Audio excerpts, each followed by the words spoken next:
Bueno, será sobre cuestión de género, mesa debate con editoras de género.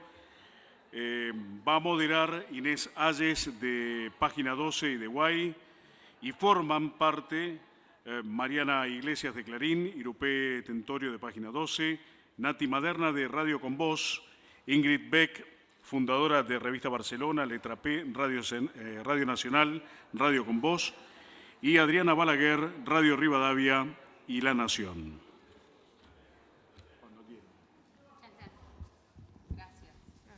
Bueno, muchísimas gracias por estar acá hoy en el Día del Periodista y la Periodista. Es un placer para mí coordinar y moderar esta mesa con periodistas como ellas, que la mayoría las deben conocer, pero bueno, me gustaría contar un poquitito cómo ellas quieren ser presentadas. Ingrid Beck es periodista, escritora, conductora de Ahora que nos escuchan en Radio Con Voz, Bichos de Radio en Radio Nacional, columnista en Ahí Vamos, en la misma radio, en Radio Nacional, y editora de géneros en Letra P. ¿Es correcto, Ingrid? Mariana Iglesias es editora de géneros del diario Clarín. Gracias, Mariana, por estar acá. Adriana Balaguer está actualmente en Radio Rivadavia, escribe en La Nación y entre otros libros publicados escribió Hijos de putas, historias de hijos e hijas de trabajadoras sexuales. ¿Está bien? De prostitutas. ¿Ellas se quieren denominar así? Sí, me parece que sí, que como en todo lo que tiene que ver con las mujeres hay un montón de prejuicios en las palabras elegidas, pero sí, el libro es Hijos de prostitutas. Perfecto. Natu Maderna es locutora, comunicadora feminista y relatora de fútbol en Radio Nacional, Futurock y Radio Con Voz. ¿Está bien, Natu? Irupé Tentorio, acá a mi izquierda, es periodista, fotógrafa y gestora cultural. Escribe en Las 12, que es el suplemento feminista de Página 12. Y bueno, están todas ellas acá porque la idea es que hablemos hoy, en este día tan importante, que es el 7 de junio, que celebramos el Día del Periodista y la Periodista, de la necesidad de contar con perspectiva de género, de géneros, diría yo, en todos los medios de comunicación.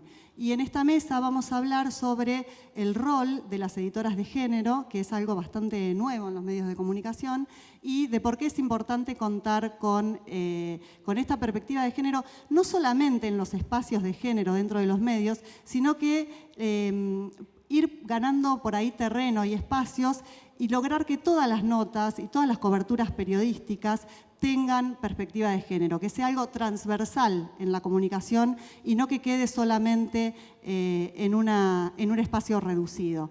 No sé qué piensan ustedes, chicas. Mariana, si querés empezar. ¿Querés empezar, Adriana? Yo le quería preguntar a Mariana y a Ingrid por qué es importante que los medios tengan editoras de género. ¿Qué función cumplen las editoras? Bueno, antes que nada, gracias por estar acá, gracias por la invitación. Editoras de género empezó a haber en el mundo en 2017, cuando ocurrió lo del Me Too, y los principales diarios del mundo nombraron editoras, sobre todo para que se empezaran a contar bien las historias de los acosos y de los abusos sexuales.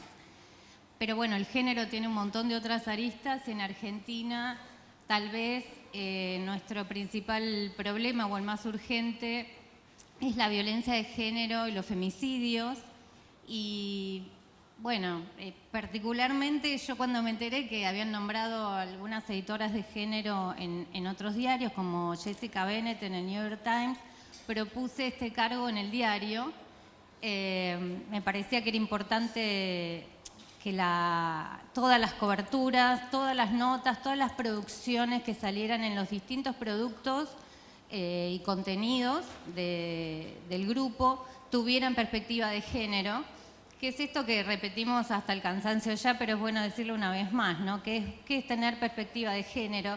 Es entender que el mundo siempre ha sido desigual para los varones y para las mujeres y disidencias.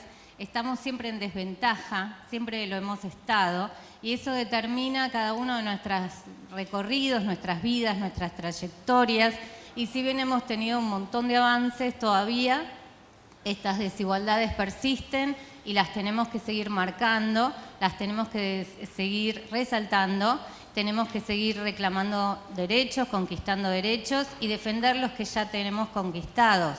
Entonces esa es la importancia de tener una perspectiva de género en los medios.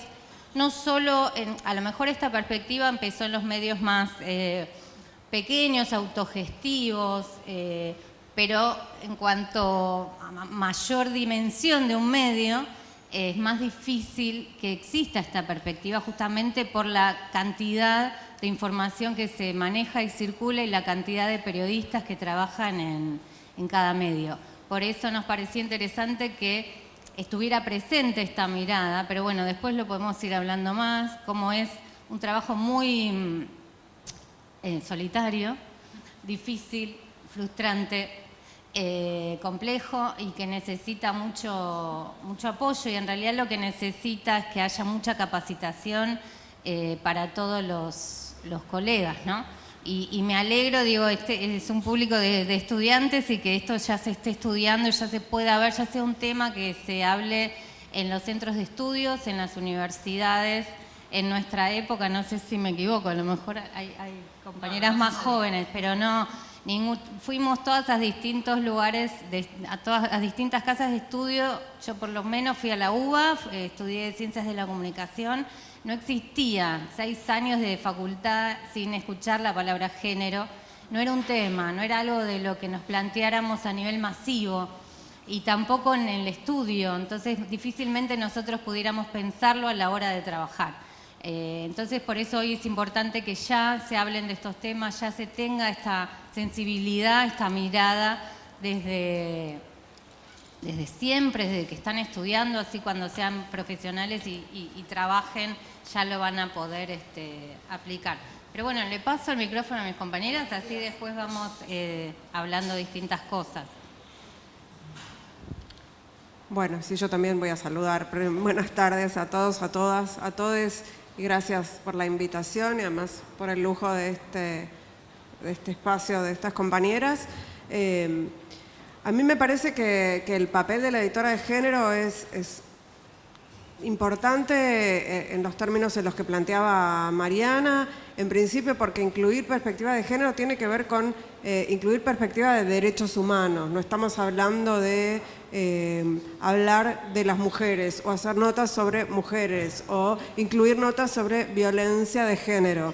Estamos hablando de ponernos las gafas violetas, que es lo que decimos las feministas, que una vez que empezás a ver que la realidad, que la sociedad, que todos los ámbitos en donde nos desempeñamos hay desigualdad, que la desigualdad es estructural, una vez que lo vemos ya no podemos dejar de verlo.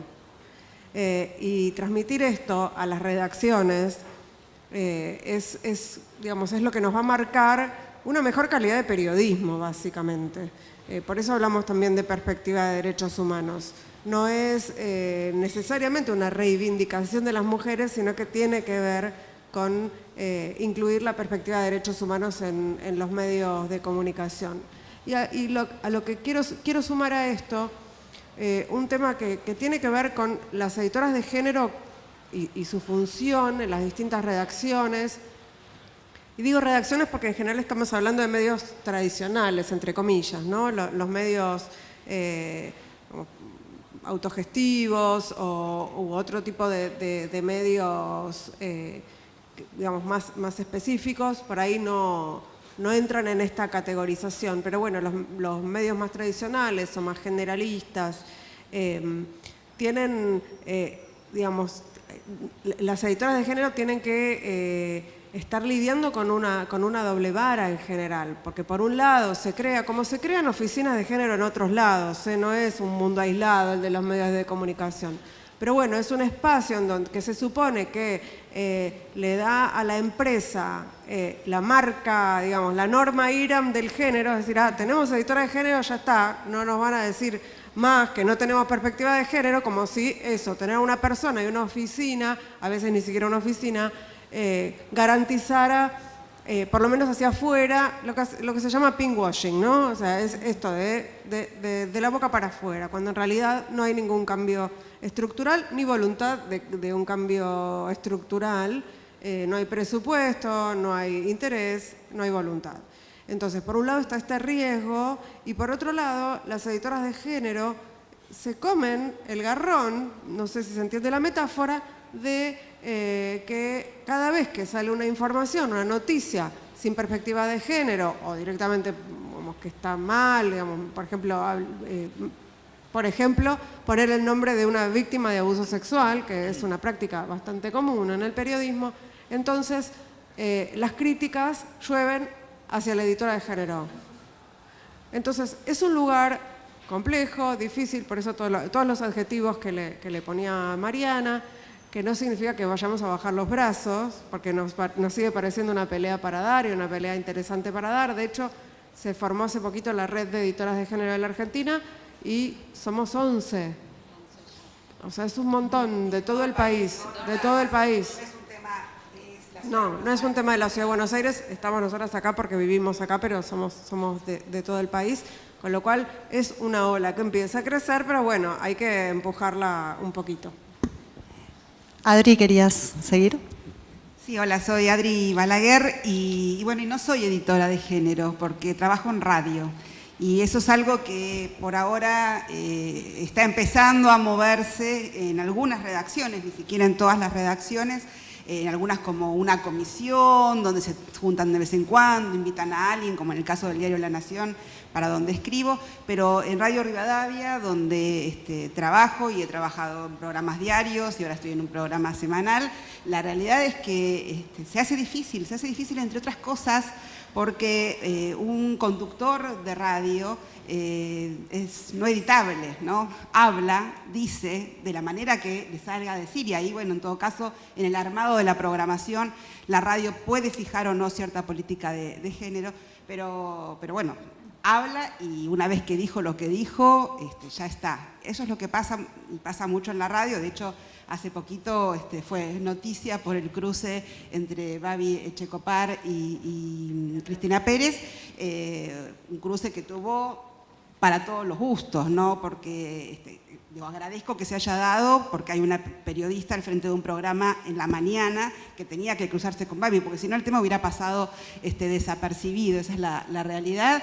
Si no lo tienen presente, Babi en el cruce, ¿no? Que se ha convertido el pase en un espacio hasta rentable para los medios, planteó que Máximo Kirchner tenía una vida privada, íntima, con dos funcionarias del gobierno, y lo que hizo en este caso Cristina Pérez, que no es kirchnerista ni mucho menos, fue marcarle que a ella no le importaba la vida privada de Máximo Kirchner, sino en todo caso analizar a estas dos funcionarias desde su trabajo en la función pública.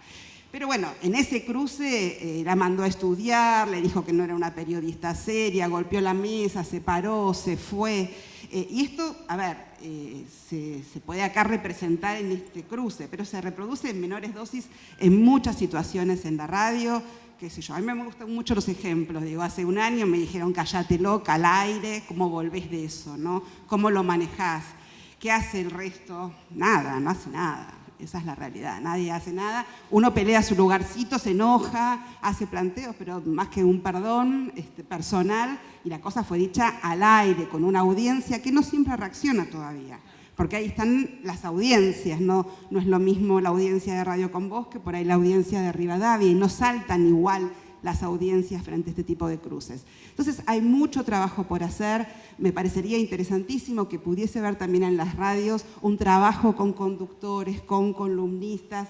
De hecho, bueno, hay conductoras, recién yo lo escuchaba a Fernando Subirats, es cierto, hay conductoras mujeres, y somos muchas las mujeres que hacemos análisis político, que también es un espacio donde las mujeres hemos ido conquistando lugares porque pertenecía a los hombres, también en economía, pero la mayoría siguen siendo productoras, locutoras, especialistas en cultura y en espectáculos, que es el lugar de florero donde creen que no se reparten la cuota de género necesaria y no nos meten en los lugares donde podemos hacer un poco más del lío. Así que esto es un poco lo que vivimos todavía en las radios y por eso es muy importante que sigamos molestando para que ese espacio esté, en principio, poniendo altavoces cuando hay este tipo de episodios y bueno, intentando que haya lugares de encuentro, que se pueda invitar gente a hablar con estos conductores que por ahí tienen todavía un trabajo pendiente de construirse y tratar de demostrarles por qué no se puede tratar a alguien así, por qué no se le puede decir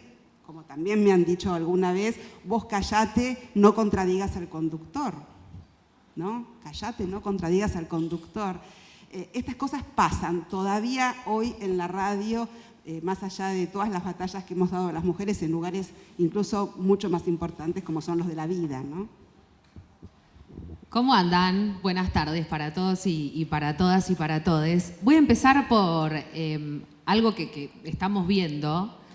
Decía Ingrid que lo que tiene que ver con el periodismo de género, con una perspectiva de género, no es simplemente para llenar los diarios y revistas y redacciones y noticias de mujeres nada más.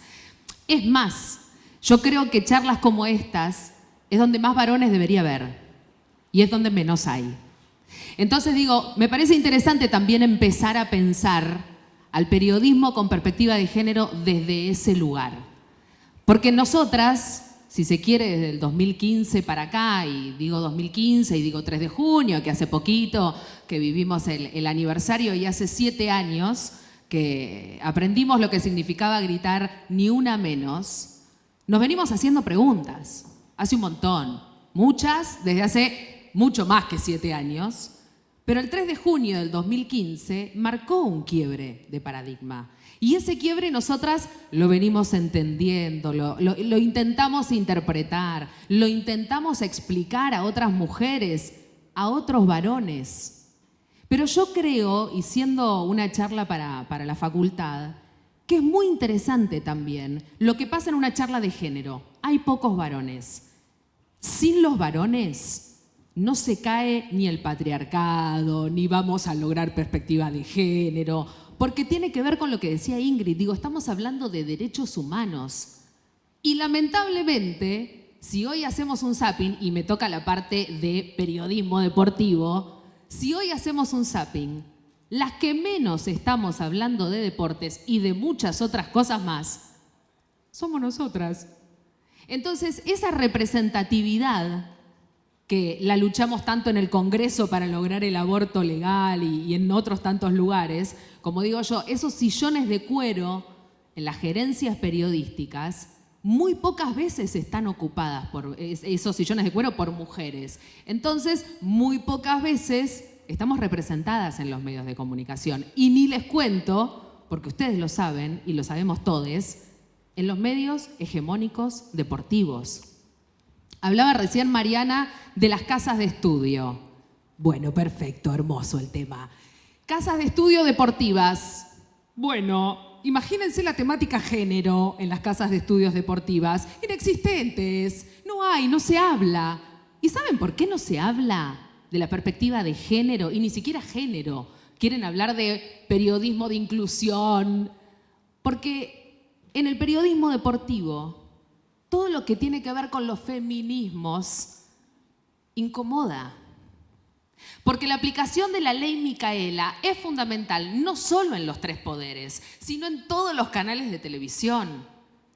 Y a todos los que están adentro de esos canales, no solamente a los que escriben el Zócalo o a los que están filmando, no, a todos, desde gerentes hasta la persona de maestranza. Todos, todas y todes, porque de esa manera vamos a empezar lentamente a agrietar ese patriarcado.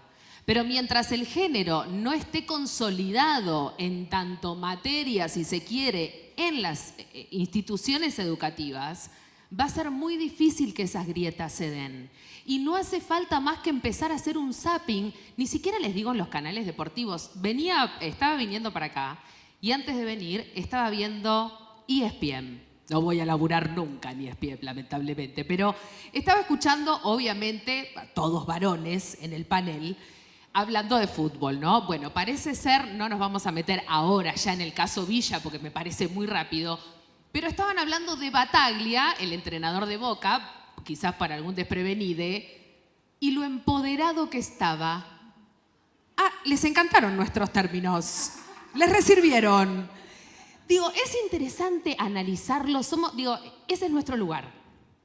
Yo estaba en casa viéndolo con mi compañero que no va, que es periodista deportivo, nazi la vida, y le digo, ¿vos estás escuchando a Viñolo hablando de Bataglia empoderado? Me quiero pegar un corchazo.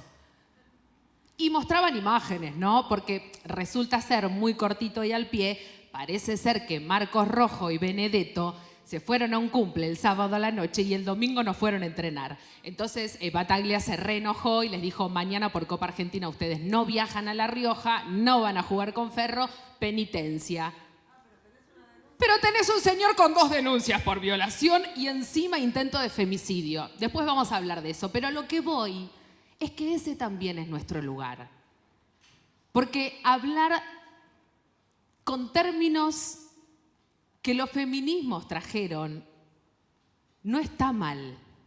Al contrario, yo si quieren les hago un glosario al Pollo Viñolo, a La Torre, al Chavo Fuchs, pero a Mariano Clos, me encantaría. Pero yo creo que lo que está bueno en este momento es empezar a entender por qué son tan pocas las mujeres que hoy están con Mariano Clos, con La Torre, y qué están haciendo esas mujeres. ¿Cuán feministas pueden ser esas mujeres al aire? Porque probablemente en la vida privada y social sean las más feministas del mundo. ¿Cuál es la bajada editorial para que esas mujeres puedan preguntarle a Juan Román Riquelme sobre Villa, con una perspectiva de género?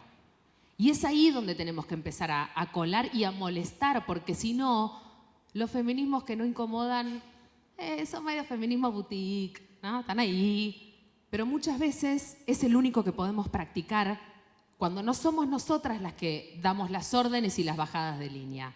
Bueno, en el ámbito deportivo también sucede, ¿no? Digo, mujeres que hablan de política. Bueno, lentamente, digo, ¿cuántas veces nos pasa en radio?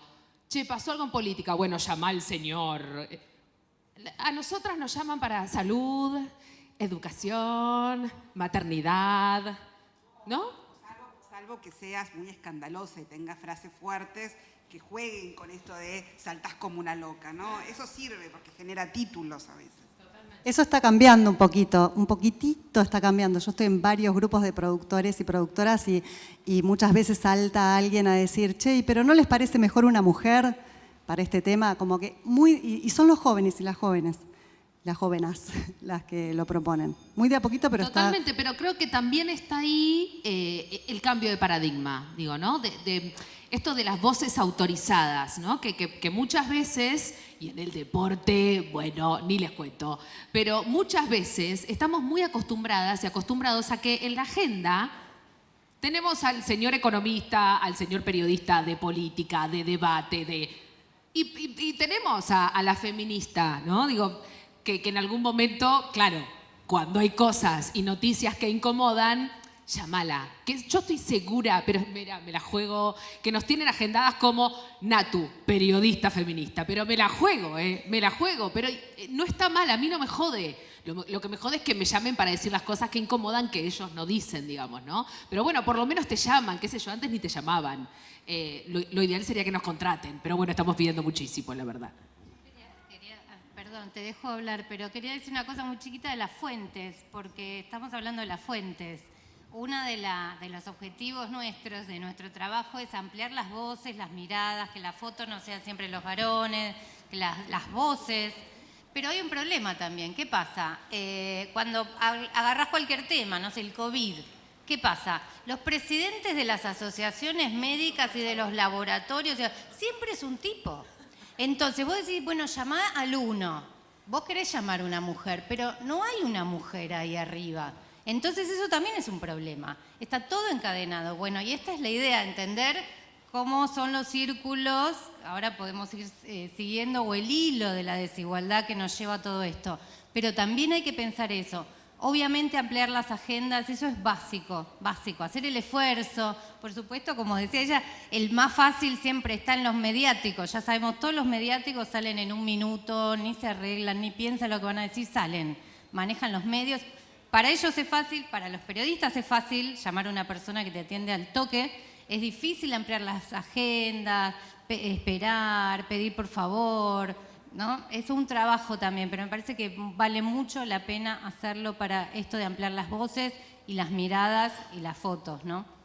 Y te pasó que no hablaste, perdón. No importa.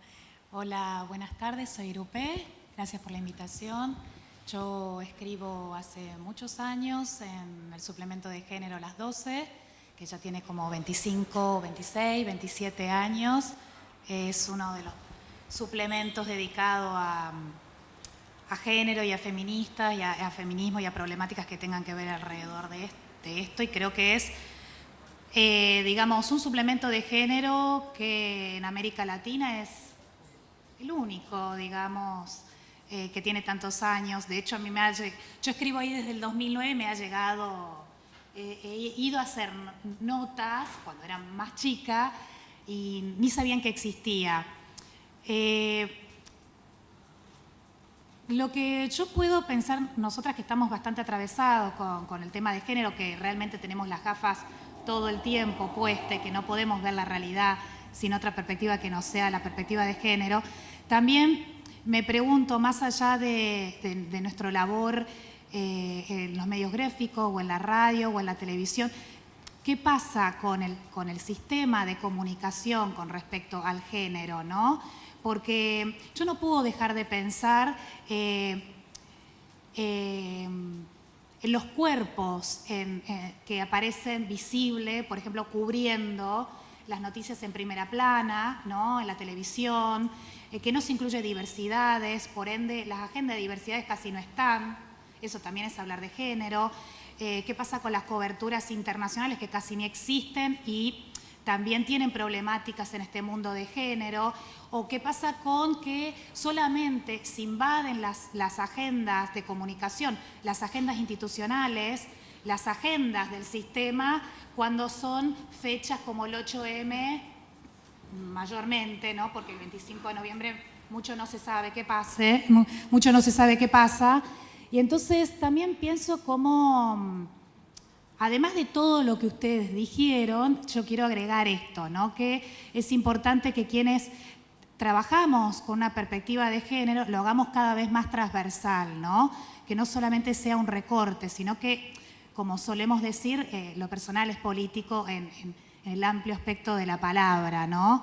Y creo que como sabemos hacer muy bien red, quienes sabemos bastante de construir en feminismo, yo lo que creo es que esas batallas de cambiar y de concientizar en los espacios de producción, en medios de comunicación, y bueno, se dan tejiendo entre quienes estamos ahí, ¿no? En el piso, armando una programación, armando una noticia, armando una agenda, armando una muestra. Bueno, eso pienso que es pensar con una perspectiva de género, además de salir de la coyuntura de las fechas, ¿no?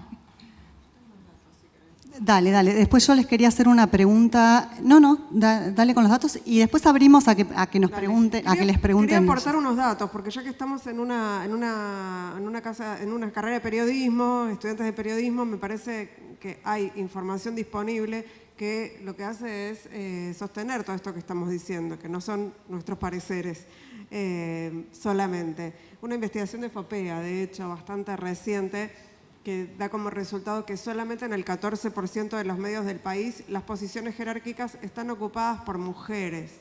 Por debajo de la justicia federal, que tiene un 31% de mujeres, y la justicia es uno de los poderes más patriarcales y conservadores que hay, así que estamos por debajo. ¿Y qué pasa? El 64% de las personas que cursan las carreras de periodismo son mujeres. O sea que tenemos ahí una brecha importante, estamos hablando de eso acá, ¿no? Y otro dato respecto de las coberturas tiene que ver con que las mujeres no solemos ser sujetas de noticias, ¿no?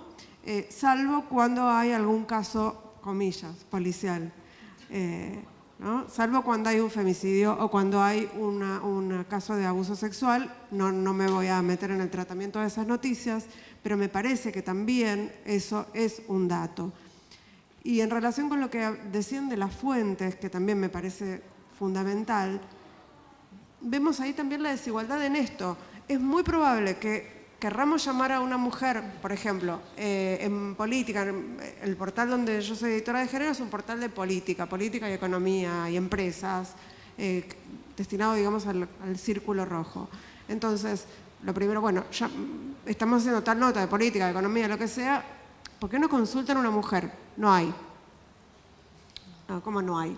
O sea, hay que buscarla, pero hay. Entonces, ese es el primer paso. El segundo, es probable que una mujer economista, por ejemplo, a la que quieren hacerle una nota, diga, sí, me tengo que preparar, dame un rato que me preparo. Y es muy probable que un señor diga, dale, hablemos. Entonces, ahí hay... Y el periodista que tiene el cierre encima, ¿qué va a hacer? Va a consultar probablemente al varón. Y en televisión, a un varón no le exigen que vaya bien vestido, peinado, maquillado, van con más o menos con lo que tienen. Una mujer se ve doblemente exigida. Va a un programa a opinar sobre un tema, lo cual ya de por sí la hace haberse preparado, y además tiene toda la producción para estar como la televisión considera que tiene que estar, ¿no? Entonces, me parece que nos pasa eso. Cuando nos ponemos las gafas violetas lo empezamos a ver en todos lados. Es intenso, pero bueno, ocurre. Está buenísimo todo lo que van trayendo. Yo, antes de darles la palabra a ellos y a ellas, les quería preguntar retomar algo que decía Irupé, que me parece fundamental, que es la creación de redes entre nosotras, entre nosotros, entre nosotres, para poder ir rompiendo todos estos cercos que estamos hablando. Por ejemplo, lo de la red de editoras de género, que son nada más que 11 en todo el país, pero tenemos otras redes. ¿Cómo hacemos para seguir fortaleciendo esas redes y cuál es la importancia de sostener y generar esas redes para que no estemos solas frente a estas batallas que son tan difíciles de dar? Yo puedo decir algo cortito, que seguramente todas tenemos al menos 5, 6 o 10 chats de periodistas feministas de todo el país, de la ciudad. Me parece que lo que tiene el periodismo feminista, por llamarlo así, es muy horizontal. No creo que a nadie le importe ninguna primicia, ni mucho menos, sino nos interesa más que nada poder dar o que lleguen algunos mensajes o que la información llegue de la forma correcta. Y me parece que en esto somos sumamente colaborativas, porque puede entenderse que yo, por lo menos, yo trabajo en un medio de los hegemónicos, ¿no? En los cuales algunas cosas no se pueden publicar o decir, y hay otras colegas que seguramente trabajan en otros medios en los que les pasa lo mismo, porque en todos, en mayor o menor medida, tenemos distintas audiencias, los grupos tienen distintos intereses, son distintas. Entonces nos podemos compartir noticias, esto yo no lo puedo dar, vos sí lo podés dar, este dato, este no dato. Hay noticias que preferimos callarnos, hay noticias que, bueno, y así, me parece que hemos trabajado, bueno, con el tema del aborto ni hablar, fue sumamente colaborativo y ahí nos dimos cuenta que podíamos llegar, me parece a mí que lo más importante es llegar a todas las audiencias posibles, en todos los rincones del país. Y la única manera de hacerlo es justamente llegar con todas las colegas que trabajan en distintos medios por todo el país. Eso. Quizás no todos ni todas sepan, hubo una noticia hace algunas semanas, 5 jugadoras denunciaron hace 2 años a Diego Huachi. Diego Huachi era entrenador, tuvo su paso por River, por Guayurquiza, también estuvo en la selección, sub-15, sub-17. Y se juntaron 5 jugadoras y decidieron que la manera más efectiva de poder hacer la denuncia era saltear a la Asociación del Fútbol Argentino, ir directamente a FIFPRO, ¿no? FIFPRO es como si fuese el sindicato mundial de jugadores en el globo terráqueo, digamos. Le pasa algo a algún jugador en Asia, puede acudir a FIFPRO. Le pasa algo a 5 jugadoras argentinas con un entrenador, pueden acudir a FIFPRO. Y lo que sucedió con esa noticia es que la venimos siguiendo hace 2 años, un grupo de periodistas. Y esperábamos fervientemente el fallo que iba a derivar del Comité de Apelaciones de Ética de la FIFA, porque lo que hizo FIFPRO cuando se entera de la denuncia es elevarlo directamente a la FIFA. Y hace cosa de 3 semanas nos enteramos del fallo. El fallo lamentablemente no era lo que esperábamos, si bien la FIFA dijo sí, efectivamente hubo inconducta por parte del entrenador, hubo acoso, hubo abuso, hubo maltrato, había menores en el medio, a la FIFA no le alcanzaron los testimonios de las jugadoras y este tipo sigue siendo hoy, coordinador del fútbol femenino en Defensa y Justicia. Había tenido en su momento un caso de abuso también con, hoy ya grande, pero en su momento tenía 14 años una jugadora. Y cuando se creó el grupo de periodistas deportivas y feministas fundamentalmente, en ese momento no podíamos decir el nombre porque obviamente todo lo que tiene que ver con una investigación en curso, obviamente las jugadoras también, algunas teníamos relaciones con algunas de ellas, como eran algunas menores en su momento, también el miedo de ellas de decir su identidad y demás. Y fue fundamental crear ese tipo de redes, porque de esa manera lo que podemos hacer es también entre nosotras hablar de cómo contar esas noticias. Porque dentro del fútbol, y fundamentalmente del fútbol femenino, esas noticias pasan un montón. Sin ir más lejos, sucedió también con el entrenador de Deportivo Español hace algunos meses. Bueno, este caso también era muy rimbombante porque el tipo no solo estaba en actividad, que sigue en actividad, porque la FIFA dijo, sí, es tremendo la verdad todo, pero no me alcanza, necesito, qué sé yo, 15 testimonios en vez de 5. Entonces, yo creo que las redes, en este caso puntual, no solo sirven para contar la noticia, sino también para entender nosotras desde qué ángulo distinto podemos empezar a contarla, digamos, ¿no? No se podía dar el nombre. En FISPRO no nos daban mucha información. De la FIFA hay que tener cuidado. Algunas colegas laburaban en medios hegemónicos. Entonces también, viste, hay que tener cuidado. ¿Qué vas a decir? La AFA en el medio. No se podía nombrar. La AFA sabía, pero no se podía decir. Claudio Tapia lo sabía. Jorge Barrios, el encargado de fútbol femenino de la Asociación del Fútbol Argentino, lo sabían. No se podía decir nada. Entonces digo, era muy difícil porque nos dábamos cuenta que no podíamos contar nada. Entonces, en casos puntuales como ese, donde hay víctimas menores, donde hay nombres que, bueno, a veces da miedo nombrar, está bueno crear esas redes. ¿Por qué? Porque lo que hicimos fue, entre todas, ayudarnos, porque no todas son de gráfica, algunas éramos de radio, otras teníamos un mini espacio en algún lugar y lo podíamos decir, un canal de YouTube, bueno, distintas cuestiones, distintas plataformas, en las cuales, dependiendo qué plataforma era y demás, podíamos contar más o menos, pero también siempre cuidando a las víctimas, en este caso sí víctimas, digamos, ¿no? A las denunciantes, si quieren.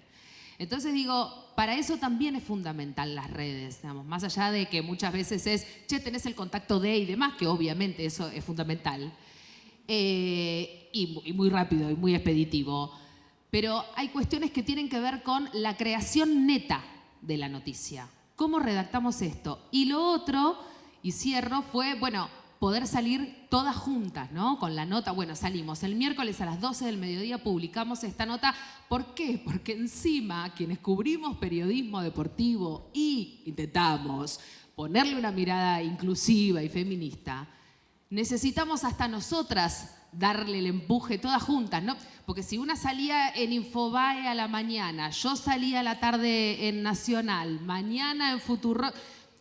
La idea era, bueno, todas a las 12, play, rec, enviar, que como salga todo junto. Como un tuitazo, por ejemplo. Bueno, es que esa es la idea, ¿no? Porque muchas veces nos pasa con algunas noticias que necesitamos difusión y que sabemos que si no, no la van a tener, y más con esta que no podíamos decir demasiado.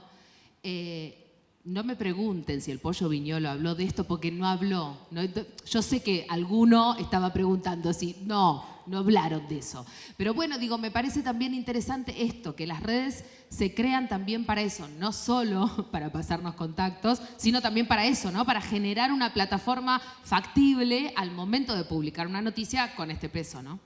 Además de bancar a quien por ahí queda solo. Y esto es interesante porque no hay grietas ideológicas. O sea, seguramente no muchas de las periodistas que integran periodismo argentino bancan muchas otras cuestiones que puede enunciar Cristina Pérez. Sin embargo, se decidió que se salía a bancar esa situación porque se entendió, bueno, más allá de las atrocidades que se dijeron, la soledad en la que estaba plantada para defenderse. Entonces digo, me parece interesante esto, ¿no? Las redes todavía además son necesarias como red, ¿no? Para contener a quien tiene que a veces dar una pelea en soledad.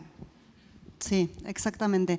Bueno, no sé si alguien quiere decir algo más, si no dejamos que pregunten ellas y ellos. Y antes, sí. ¿Nos quedan 3 minutos? Bueno, yo solo quería también agradecer a Jessica Ferradas, que es la directora de la carrera de periodismo de la UAI, por haber tenido la idea de armar esta mesa tan importante, como decían todas, cuando se están formando, cuando están justamente estudiando la carrera de comunicación. Yo estudié en La Plata, en la Facultad de Comunicación de la Universidad Nacional de La Plata, y el género tampoco aparecía. Así que celebramos esta mesa. Bueno, y nos quedan 3 minutitos nada más.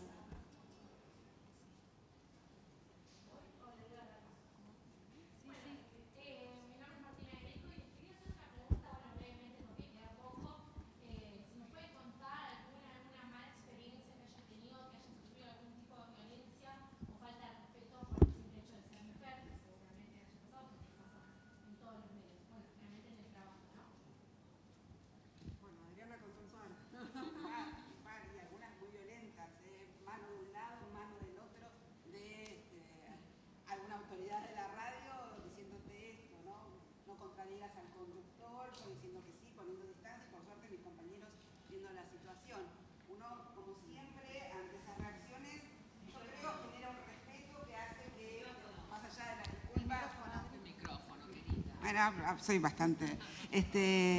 nada, he podido defenderme en esa situación, pero seguramente alguna otra persona más chica en edad o por ahí con otro temperamento no lo tuvo. Esas cosas no tienen que pasar.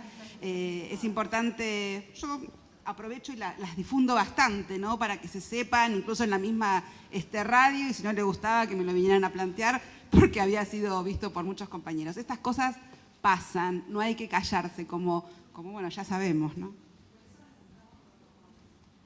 Eso sería interesante, que existiesen protocolos y sobre todo porque frente a un micrófono todavía hay, más allá del trabajo que puedan hacer los periodistas, ¿no? Ayudando a seleccionar las fuentes y eso en la radio, hay conductores que no necesariamente tienen una voz acorde a los tiempos que corren. Y bueno, hay que enseñarles a tratar a la gente. Bien, vamos a pedir una más, dale. ¿Qué tal? Buenas tardes. Feliz día. Mi nombre es Claudio Coria, de la UNDAP, también alumno de Jessica. Quería transmitirle esa inquietud y hacerle esa pregunta justamente con lo que habían señalado. Si cada institución para la cual prestan servicios tienen el acompañamiento por parte de algún departamento o algo donde ustedes puedan volcar sus experiencias o sus malas experiencias a nivel general y no refugiarse en algo extra o fuera de cada institución. Yo quiero retomar lo que había preguntado tu compañera primero, que tenía que ver con la violencia. Hay violencias de tu ámbito de trabajo que pueden ocurrir al interior de la radio, de una redacción, con compañeros, con jefes, y también está la otra violencia, ¿no? Está la violencia de las audiencias o ni siquiera audiencias, ¿no? De gente antiderechos o que... Claro, sí, está lleno y la verdad que las mujeres periodistas lo sufrimos horrores, lo sufrimos un montón. Conozco a varias, yo personalmente tengo denuncias hechas de amenazas, de llamados, de mails, las peores palabras, los peores insultos. Es muy bravo, es muy difícil. Reaccionamos de las maneras que podemos reaccionar.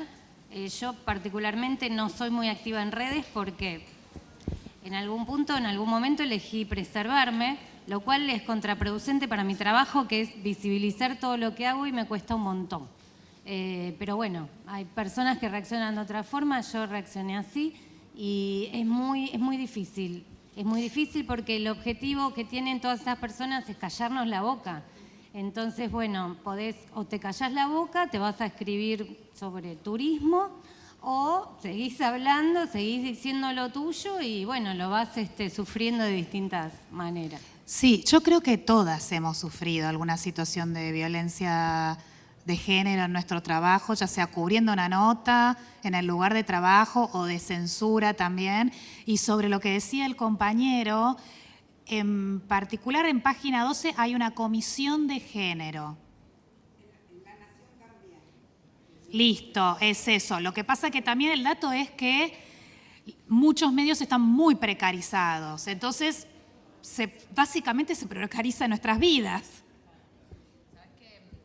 En Radio Nacional estamos organizadas hace muchos años ya a través del primer paro que le hicimos los movimientos populares de mujeres a Mauricio Macri cuando estaba en el gobierno, que fue el primer paro de mujeres. A partir de ahí se generó una asamblea de trabajadoras de Radio Nacional, que en algún momento también aunamos fuerzas con las trabajadoras de la televisión pública, y a partir de ahí se generó no solo una asamblea en estado permanente, ante cualquier cosa, digamos, tenemos donde poder volcar nuestras necesidades, sino también logramos generar un área de géneros en Radio Nacional. Entonces, el área de géneros se encarga, digamos, de todo lo que tiene que ver con las noticias de géneros, y no solamente femicidios, sino absolutamente todo. Y me parece que eso también es muy importante, no solo porque jerarquiza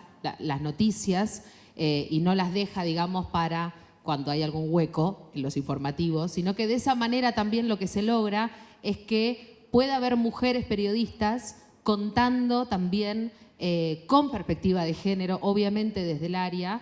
Y Radio Nacional tiene una responsabilidad. Radio Nacional tiene 49 emisoras desde La Quiaca hasta la Antártida, y el área de géneros tiene una representante en cada lugar. En cada una de las 49 emisoras hay una representante, porque las noticias no pasan solo en la Ciudad Autónoma de Buenos Aires, pasan lamentablemente en todo el país, y Radio Nacional tiene esa responsabilidad, y el área de géneros es federal. Muy bien, muchísimas gracias. El aplauso es para ella, sí.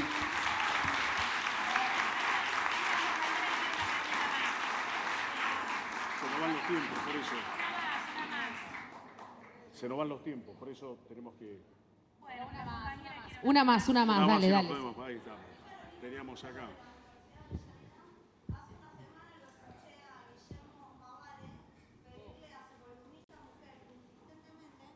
De nuevo, hola, buenas tardes. Soy Carolina Máscolo de la Universidad de Avellaneda. Hace una semana en su programa lo escuché a Guillermo Favale pedirle a su columnista mujer insistentemente que repita el nombre del tour musical de Karol G, que era Bichota. Cuando la columnista quería avanzar en la nota, él le volvió a insistir: ¿cómo se llama el tour? Repetilo. ¿Cómo se llama el tour? Repetilo. Hasta que una mujer detrás de cámara le dice: es un término venezolano para referirse a una mujer empoderada. La columnista continuó con su nota, pero Guillermo Favale se quedó con el término bichota. ¿Por qué en junio de 2022 a las mujeres nos sigue pasando esto en los medios de comunicación en un programa central? ¿Por qué? Bueno, qué pregunta. Porque le dan aire. Porque tiene aire, porque el patriarcado no se cayó. Por lo que venimos hablando, porque la desigualdad es estructural, porque somos muy poquitas todavía, aunque somos muchas, en la base somos muy pocas arriba. Los datos sobre la cantidad de mujeres en la televisión son también medio tremendos, pero sobre todo faltan mujeres en la radio. Así que todavía nos falta un montón. Iniciamos un camino que no pensábamos que iba a pasar tan rápido. Desde Ni Una Menos, el movimiento feminista en la Argentina tiene muchos años, pero Ni Una Menos fue un hito en términos de masividad. Pasaron nada más que 7 años. Estamos ansiosas. Sí, y además también Argentina es un faro avanzado en esto, ¿eh? Ese es un dato también importante a nivel América Latina, ni hablar, y en otros países con una perspectiva más latina también, digamos, Argentina es un referente.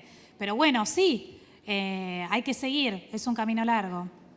No, y sobrevivir a los haters, insisto, porque quienes trabajan en redes, en el mundo digital, bueno, tienen al patriarcado comentándoles. Yo trabajé 10 años para Yahoo y escribí un blog en Yahoo Mujer, y se leía en toda América Latina. Y yo no les puedo explicar las cosas que me decían. Entonces yo le pedía a mis editoras que me borraran esos comentarios y no lo conseguía y sinceramente eran ofensivos. Entonces digo, uno tiene que seguir con la línea de uno, ya lo sabemos, tratar de ignorarlos, pero bueno, hay algún día que te levantás y esos haters te bajonean. Entonces, digo, me parece que por eso los protocolos ayudan, el trabajo y bueno, las redes de mujeres que están por ahí con más experiencia en esto son claves.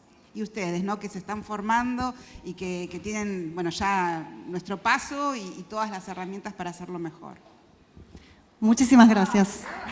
Muchísimas